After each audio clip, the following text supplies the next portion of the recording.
Salut tout le monde, je m'appelle Megan et j'ai 22 ans.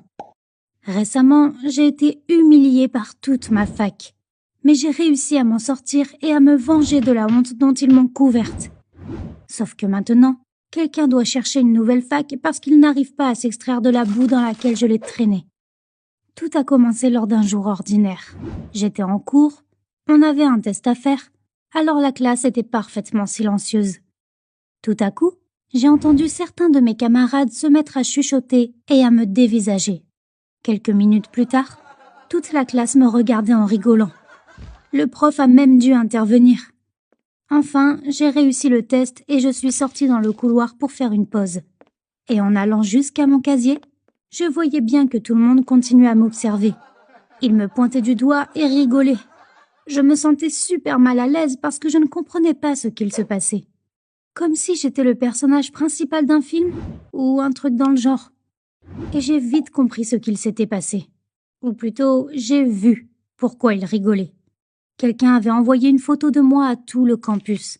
Et c'était, disons, une photo prise sur le vif, qui aurait dû rester privée. Elle était destinée à mon copain. Parfois, quelqu'un te manque et, bon, je n'ai pas besoin de tout expliquer. Je ne voulais pas qu'autant de personnes voient ça. J'étais morte de honte et dans une colère folle. Il ne pouvait y avoir qu'une seule personne qui avait fait ça. Et je suis allée le voir tout de suite, pour essayer de comprendre. Je pensais que c'était Eric. C'était mon ex, et je croyais qu'il avait envoyé cette photo à tout le monde pour se venger. Disons qu'on ne s'était pas séparés dans les meilleurs termes. Ça avait même déclenché un gros scandale. On était sortis ensemble pendant quelques mois, et un jour, j'ai soupçonné Eric d'avoir une autre copine. Sa camarade de classe, Julia. Il l'aidait tout le temps pour ses cours. Ils faisaient leurs travaux de sciences ensemble et ils passaient simplement beaucoup de temps à deux. Au bout d'un moment, il a même fini par utiliser Julia comme excuse pour ne pas me voir. En plus, j'avais entendu dire que Julia avait un copain, mais qu'elle ne voulait pas dire qui. Je n'étais pas Sherlock Holmes, mais en combinant tout ça, j'ai compris qu'ils étaient plus qu'amis. Alors un jour, lorsque je suis allée à la cafétéria, et que je les ai encore vus tous les deux, j'ai pété les plombs. J'ai commencé à lui crier dessus et à les insulter. On s'est disputés et on s'est séparés devant toute la fac. Du coup, je pensais qu'Eric voulait se venger de ce moment gênant que j'avais causé, et quand je l'ai vu dans le couloir, je suis devenue rouge de colère.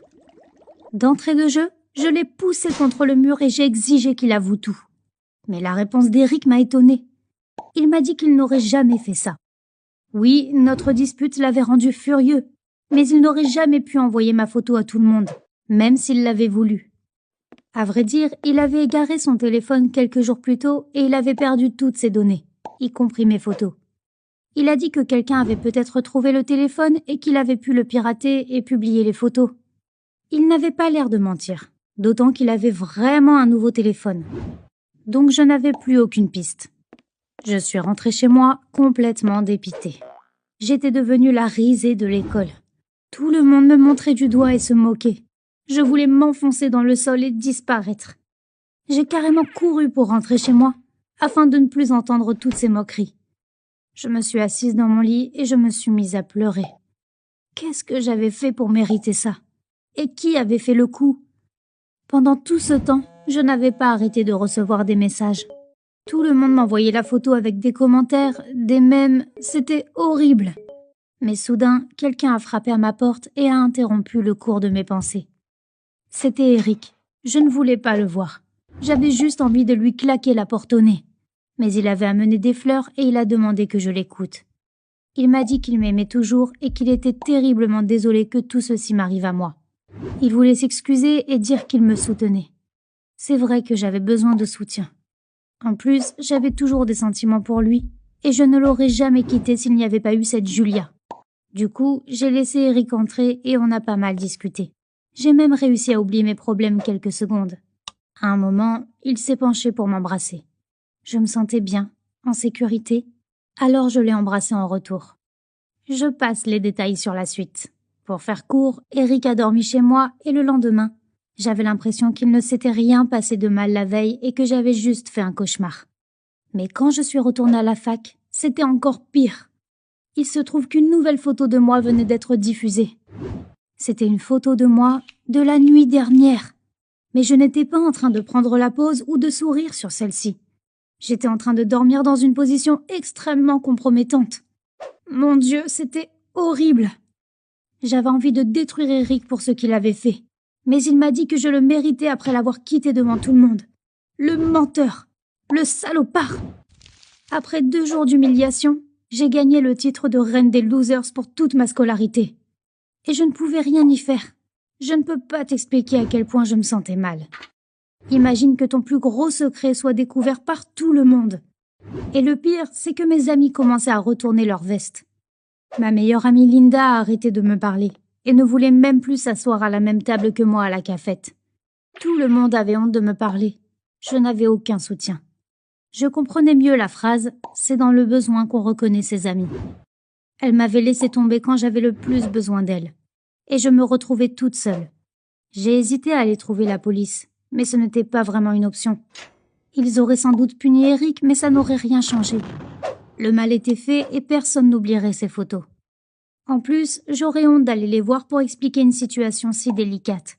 Ça veut dire qu'ils verraient les photos aussi, alors j'ai ravalé ma rancœur. Les autres ont continué de se moquer de moi pendant 3 mois.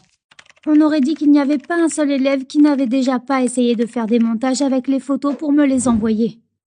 J'avais vu des dizaines, non des centaines de blagues sur moi. Mais ils ne se limitaient pas à des mots.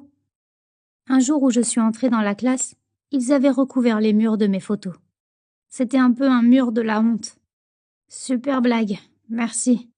En toute honnêteté, je considérais sérieusement changer de fac pour tout recommencer ailleurs. Mais j'ai eu une occasion de me venger d'Eric. Et elle m'a été offerte par une personne totalement inattendue.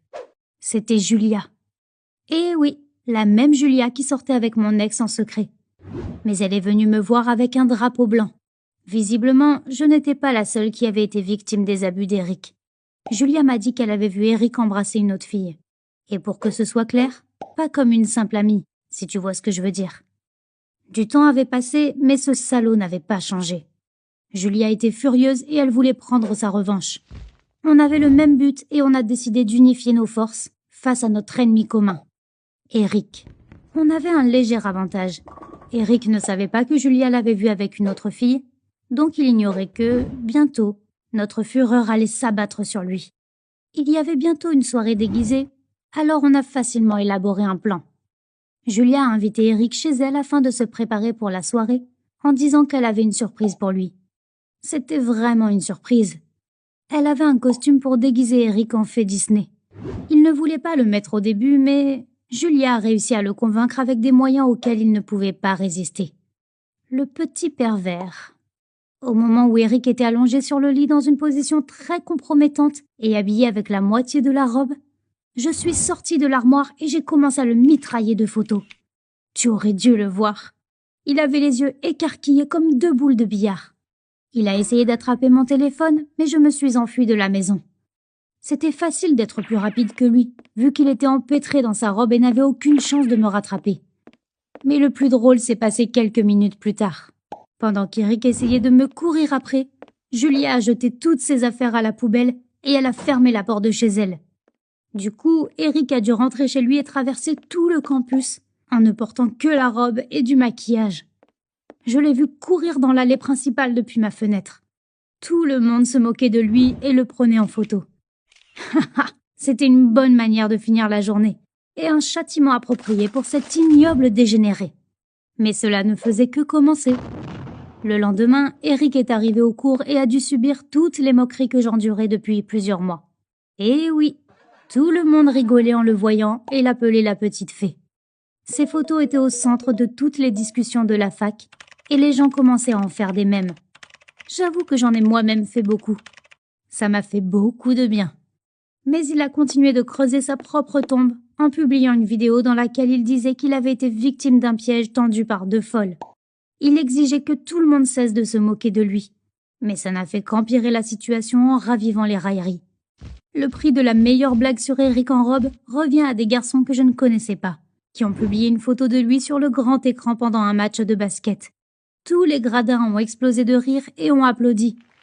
Le titre de roi des losers est finalement revenu à Eric, et pendant plusieurs mois, il a continué à endurer les moqueries. Et puis, grâce à ça, Tout le monde m'avait oublié. Je pouvais enfin être tranquille et j'étais soulagée que mon embarras soit terminé. J'espère qu'Eric a tiré une bonne leçon de cette histoire. Ce qui est privé doit rester privé, et il ne vaut mieux pas trahir la confiance de ceux qu'on aime, à moins d'être prêt à en payer le prix.